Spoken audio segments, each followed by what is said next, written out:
Keputusan Aston Villa menunjuk Unai Emery sebagai pengganti Steven Gerrard hanya 3 hari setelah mendepak Gerrard karena awal musim yang buruk, ternyata adalah keputusan yang sangat baik. Dalam pengelolaan Emery yang baru seumur jagung, tak heran mengapa manajemen Villa sangat ngotot untuk mendapatkan Emery. Saat pertama kali Emery datang mengambil alih posisi pelatih kepala di tim Midlands Barat ini pada akhir tahun 2022, Villa berada di atas zona degradasi dengan 9 poin dari 12 pertandingan. Sekarang, masuk ke zona kompetisi Eropa bukan lagi mimpi yang mustahil.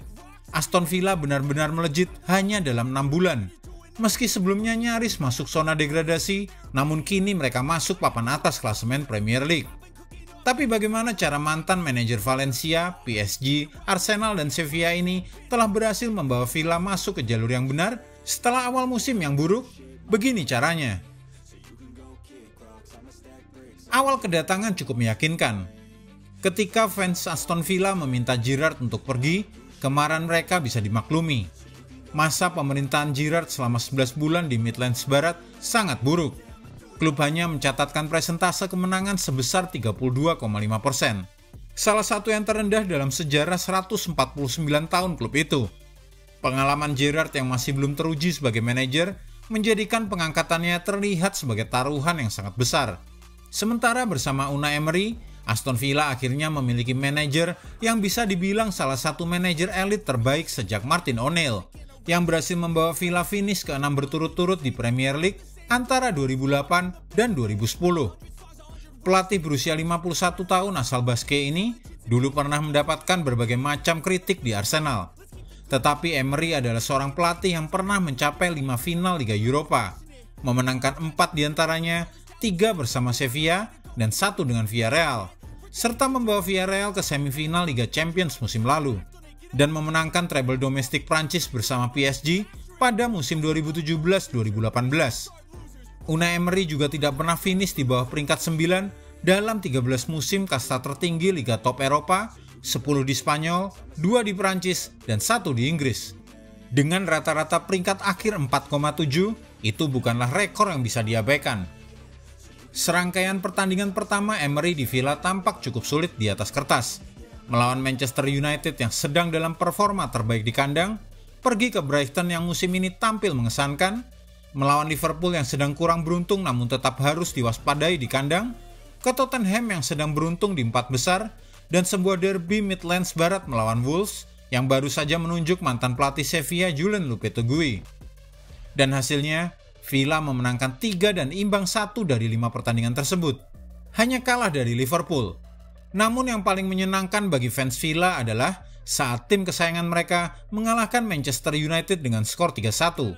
Sebuah kemenangan kandang pertama mereka melawan United sejak 1995. Perubahan formasi Aston Villa. Perubahan yang paling terlihat yang diimplementasikan oleh Unai Emery adalah formasi. Steven Gerrard cenderung memilih formasi 4-3-3, meskipun terkadang dia juga sering beralih ke formasi 4-3-1-2 dalam beberapa kesempatan. Sementara Unai Emery, ia menggunakan formasi 4-2-2-2, formasi yang juga digunakan di Premier League oleh Ralph Hasenhuttl di Southampton dan Ralf Rangnick di Manchester United pada masa kepemimpinan mereka. Adaptasi 4-4-2-nya yang sangat efektif di Villarreal adalah settingan formasi yang cocok untuk serangan balik yang selalu digunakan oleh Unai Emery. Tim Aston Villa di bawah asuhan Steven Gerrard selalu kacau ketika menguasai bola, yang membuat mereka sering gagal mencetak gol. Bersama Emery, Villa sedikit lebih rumit dan sabar dalam membangun serangan. Dengan rata-rata 452 umpan per pertandingan dibandingkan dengan 414 umpan per pertandingan di bawah asuhan Gerrard. Kualitas peluang rata-rata mereka tidak berubah secara signifikan, tetapi mungkin karena adanya tujuan yang lebih jelas saat penguasaan bola, maka terlihat peningkatan yang signifikan dalam kepercayaan diri para pemain. Performa pemain Villa jauh lebih baik. Pemain yang menjadi ujung tombak serangan Villa adalah pemain yang bangkit kembali sejak kedatangan Unai Emery. Dia adalah Ollie Watkins, yang telah terlibat dalam banyak gol Villa dalam semua kompetisi di bawah asuhan pelatih baru mereka. Jumlah golnya meningkat jika dibandingkan saat kepemimpinan Steven Gerrard dan pelatih sementara Aaron Danks.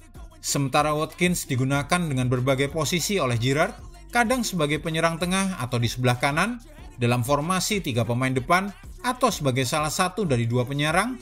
Kini di bawah Emery, Ollie Watkins berpasangan dengan Bailey, menjadikannya lebih banyak keterlibatan di depan gawang lawan.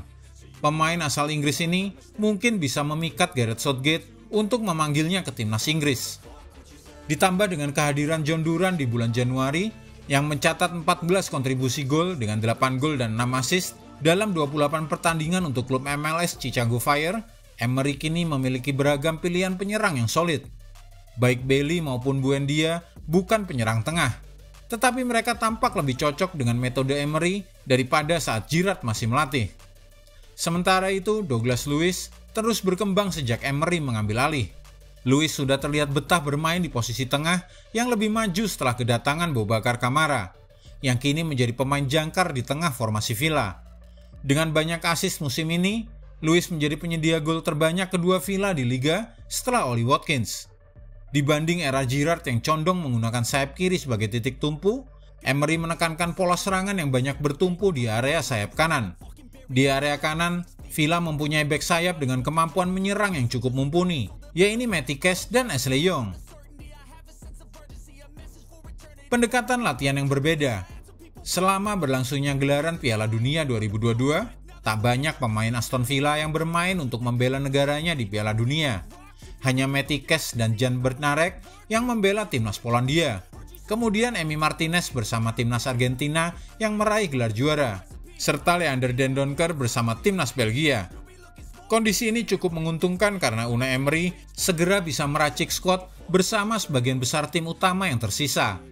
Saat jeda Piala Dunia itu, Emery membawa para pemain Aston Villa berlatih di Dubai, Uni Emirat Arab, untuk sekaligus merasakan euforia Piala Dunia saat itu yang berada tak jauh di Qatar.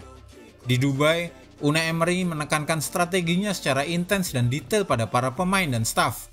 Ia selalu memerintahkan para pemainnya untuk mencoba membangun serangan dari belakang dengan rapi dan terencana. Bagaimana posisi pemain ketika menguasai maupun tidak menguasai bola juga ia jelaskan dengan baik, dalam bahasa Inggris maupun Spanyol. Cara berlatih Emery memang berbeda untuk skuad Villa.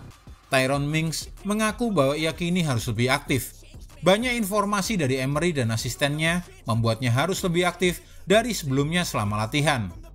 Leon Bailey mengakui bahwa latihan di Dubai itu sangat berguna untuk membangun semangat tim, membuat mereka benar-benar terikat satu sama lain, kata Bailey. Senada dengan Mings dan Bailey, Ollie Watkins mengatakan bahwa Emery segera menunjukkan otoritasnya sebagai pelatih dalam 6 pekan pertama. Hingga pekan ke-34 musim 2022-2023, Aston Villa berada di peringkat 7 dengan raihan total 54 poin. Dan Villa di bawah kepemimpinan Emery selalu mencetak gol di 20 pertandingan Liga Inggris. Hanya gagal saat melawan Manchester United. Kini rasanya tidak mustahil bagi The Villains akan bisa merasakan bermain di kompetisi Eropa musim depan. Persaingan dengan Tottenham dan Liverpool sangat ketat. Aston Villa memiliki poin yang sama dengan Tottenham dan hanya berjarak 2 poin dan 1 pertandingan lebih dari Liverpool. Jika Aston Villa bisa mempertahankan finish di posisi ke-7 pada akhir musim ini, maka mereka akan mendapatkan tiket ke UEFA Conference League musim depan. Atau mungkin bahkan Villa bisa mendepak Liverpool di posisi 5 dan melaju ke Liga Eropa. Kita tunggu saja. Jika Anda menyukai video ini, jangan lupa klik like, subscribe, dan tendang loncengnya agar tak ketinggalan update terbaru dari kami.